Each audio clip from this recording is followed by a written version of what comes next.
The village of Ravenshollow lay hidden amongst rolling hills and dense woodlands, a place where mist lingered on the cobbled streets long after dawn had broken. Its people spoke in hushed tones, as though the very air might carry secrets from one doorstep to another. At the far edge of the village stood an ancient house, its roof bowed with age, its windows dark as unblinking eyes. This was where Eleanor lived, the widow who had become the subject of endless gossip. Some swore they had seen her walking the forest at night, her lantern casting a strange, flickering glow. Others claimed her late husband had left behind riches that she guarded with jealous secrecy. Yet no one dared to approach her home. When Thomas arrived in Ravenshollow, a young man seeking a quiet place to begin anew, the villagers warned him to keep his distance. But as he watched Eleanor one evening, moving slowly past the churchyard with her black shawl trailing along the ground, he felt a strange pull, an urge to know what truths lay hidden behind her solemn face. That night, as the church bell tolled and the village grew silent, Thomas saw a light flare from Eleanor's house. It was not the warm glow of a hearth, but a sharp, unnatural shimmer that painted the mist in silver. He leaned closer to the window of his lodging, heart racing. Something stirred in the shadows, and Thomas realized that whatever haunted Ravenshollow was not just a tale told by fearful neighbors. The following morning, Ravenshollow looked peaceful beneath the pale sun, as if the night's strange shimmer had been nothing more than a dream. Yet Thomas could not shake the image of Eleanor's house glowing in the mist. He decided to wander towards the edge of the village, where the old dwelling stood half hidden by trees. The path was narrow, lined with brambles that caught at his coat. Birds fell silent as he drew closer, and the air grew colder, carrying the faint smell of damp earth and iron. The house loomed before him, its walls veined with ivy, its doorway shadowed and unwelcoming. Thomas lingered by the gate, pretending to admire the woods beyond, but his eyes remained fixed on the shuttered windows. A sudden creak broke the silence. The door opened, and Eleanor herself stepped into view. Her face was pale and stern, her dark eyes catching the light in a way that made Thomas's breath falter. She did not speak, yet it seemed she had known he was there all along. Slowly, she lifted her hand and motioned for him to come closer. Against every warning he had heard, Thomas pushed open the gate. The iron groaned, echoing far louder than it should have. He felt as though the village behind him had disappeared, leaving only the woods, the mist, and the woman watching him with an unreadable gaze. As he reached the threshold, Thomas noticed something strange at Eleanor's feet, a thin trail of soil, fresh and dark, leading from inside the house. It looked as though someone had dragged the earth itself into her hallway. Before he could speak, Eleanor stepped aside, and with a voice low and certain, she said, "You should not have come here." Thomas hesitated on the threshold, the weight of Eleanor's words hanging heavily in the cold air. Yet curiosity, sharp and unyielding, pressed him forward. With a nod, she stepped aside fully, allowing him into the house. The interior was dim, the shutters closed against the light. Rows of old portraits lined the walls, their painted eyes following him as he entered. The air smelled faintly of wax and damp stone, and every creak of the floor seemed magnified in the silence. Eleanor moved ahead with slow, deliberate steps, her black shawl brushing the wooden boards. She led him to a narrow hall where a single door stood slightly ajar. From within, Thomas caught the faintest flicker of movement, as though a candle flame bent by a hidden breath. He paused, his chest tightening. "What is in there?" he asked softly. Eleanor turned her head, her expression unreadable. "Memories," she whispered. Then she pushed the door open with a fragile hand. The room beyond was cluttered with books, loose pages scattered across a long table. But it was not the papers that made Thomas's heart stumble, it was the object in the center. A wooden chest, old and scarred, stood with its lid barely open, as though someone had left in haste. From inside, a soft glow pulsed, steady as a heartbeat. Thomas stepped closer, unable to stop himself. The glow seemed to call to him, reaching out from the shadows. Just as his fingers brushed the edge of the chest, Eleanor's voice cut through the silence. Do not touch it, she said firmly, her tone colder than before. It already knows you are here. Thomas froze, his hand hovering above the wooden chest. The glow inside pulsed brighter for a moment, as if reacting to his presence. He drew his hand back quickly, but the strange light did not fade. Instead, it seeped through the cracks in the wood, stretching long shadows across the walls. Eleanor closed the door behind them, her movements sharp, almost fearful. Once opened, it cannot be forgotten, she said quietly. The chest does not keep objects, Thomas. It keeps what was lost.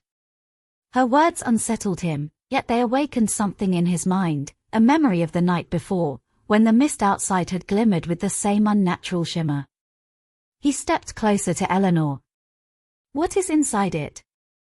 She looked at him then, her eyes dark and unyielding. My husband, she answered. The silence that followed pressed against Thomas like a weight.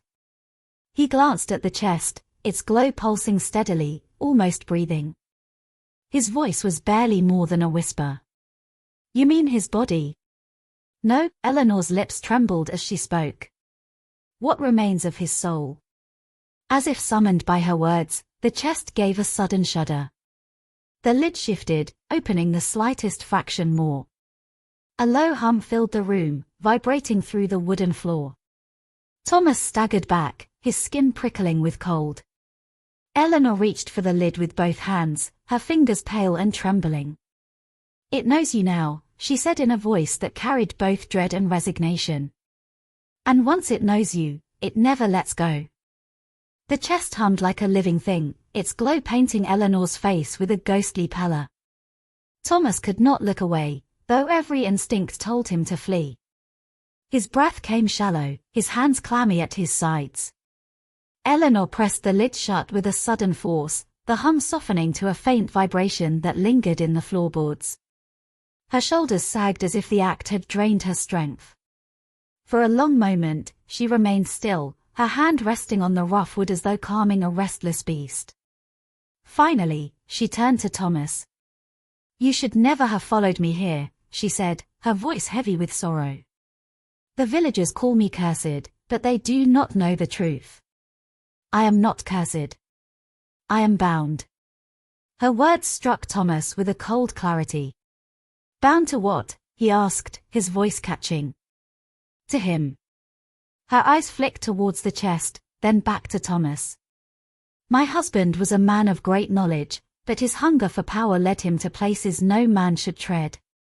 He bargained with shadows, and in the end, the shadows claimed him. What remains of him is here, waiting. Thomas's pulse raced.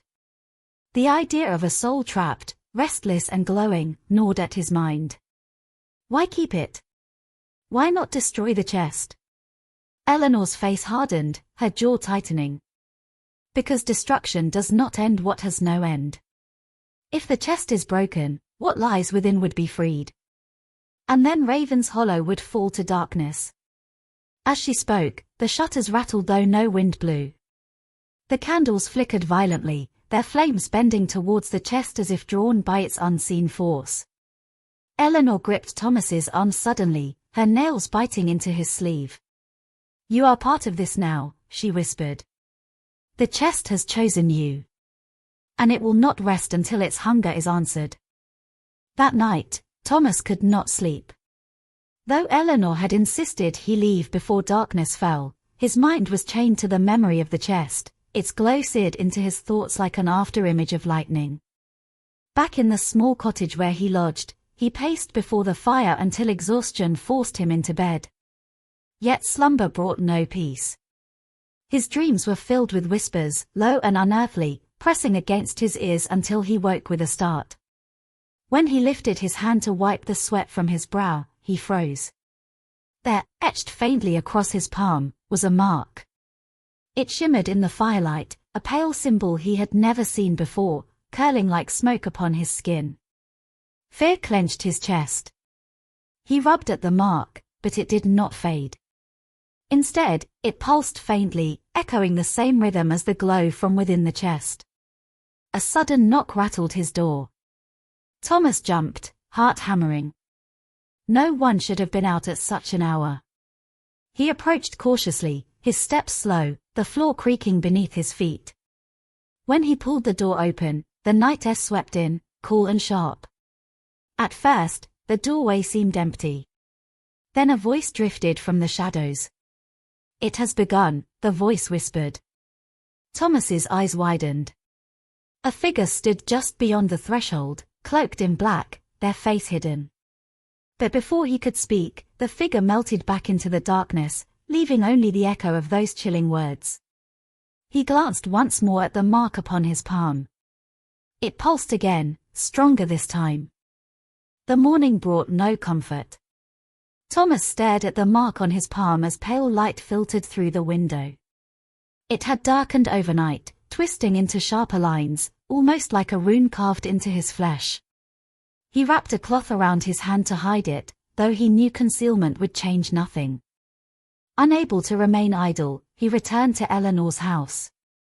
The village was unusually quiet, as though its people sensed something moving beneath the surface of their world. A pair of old women watched Thomas pass with wary eyes, whispering behind their hands. Eleanor opened her door before he could knock, her face drawn and weary. She seemed unsurprised to see him. Without a word, she ushered him inside. The chest was still in the back room, its glow dimmed but not gone. Thomas felt it stir within him, the mark on his hand pulsing in answer. He held it out to Eleanor. "It marked me," he said. "What does it want?" Her lips pressed thin. "It does not want," she answered. "It hungers. And hunger has no mercy." Thomas stepped closer, lowering his voice. "Last night, someone came to me. Cloaked, hidden. They said it has begun." At this, Eleanor's expression hardened. She closed the shutters and lit a single candle, her movements swift, almost desperate. "You must tell me exactly what they said, every word." Thomas repeated the message. The flame of the candle bent towards the chest as he spoke, quivering unnaturally. Eleanor's eyes widened, her hand trembling as she set the candle down. "Then it is worse than I feared," she murmured. "The shadows are no longer contained. They are gathering." The house shuddered with a faint, hollow sound, as though something unseen brushed against its walls. Dust drifted from the rafters. Thomas's breath caught in his throat. "What happens when they gather?" he asked. Eleanor looked at him, her face pale as bone. "They will come for the one who is marked." That night, Ravenshollow fell into an uneasy silence. The streets lay empty, the lamps extinguished one by one, until the village was swallowed by a darkness thicker than the clouds above. Thomas sat within Eleanor's house, the mark on his palm burning faintly as if alive. Eleanor paced the floor, her hands twisting together. Neither of them spoke, for the air was already filled with something heavier than words, an expectation, a waiting. Then the sound came. A low rumble, distant at first, like thunder rolling over the moors. But there was no storm. The vibration grew, rattling the windows, setting the old beams of the house to groan. Eleanor's head snapped up. "They are here." Thomas rose to his feet. "The shadows." She nodded once, her eyes sharp with fear. "Do not step outside. No matter what you hear, you must not leave this house." But even as she spoke, the candlelight shrank, pressed down by a darkness that seeped through the cracks of the shutters. Shapes began to stir outside, tall, shifting silhouettes, their edges wavering like smoke. They drifted between the houses, gliding without sound, gathering in the square. Thomas's breath quickened. He could feel them, not with his eyes but deep in his chest, as though the mark in his palm had become a tether. His skin prickled with cold, his vision dimming at the edges. Then, a voice rose from among the shadows, deep, hollow, and impossibly vast. "Bring forth the one who is marked." The walls trembled, dust falling from the rafters. Eleanor seized Thomas's arm, her face ashen. "They have come for you." The house shook under the weight of the voice, its timbers groaning as though the shadows themselves pressed down upon it. Thomas clutched his marked hand, the burning now almost unbearable, searing into his bones. Eleanor stood before the door, her frail figure a barrier between him and the darkness outside. Her eyes gleamed in the dim candlelight, resolute despite the tremor in her breath. "They will not leave without you," she said. "But you still have a choice." Thomas swallowed hard. "What choice?" Eleanor pointed to the chest. Its glow had flared once more, pulsing like a heartbeat. "If you step outside, they will take you, body and soul. But if you open the chest, if you give yourself to it, you may bind them again. The shadows will retreat. But your life will no longer be your own." The room quivered with each passing second. Outside, the voices grew louder, chanting in a language Thomas could not understand. The mark on his palm pulsed in rhythm with their words. Thomas's breath came fast and shallow. To live as a hollowed thing within the chest, or to be torn apart by shadows, was that truly a choice? Eleanor reached out, gripping his arm. "If you do this, Ravenshollow will be safe. But you will be lost to us. Forever."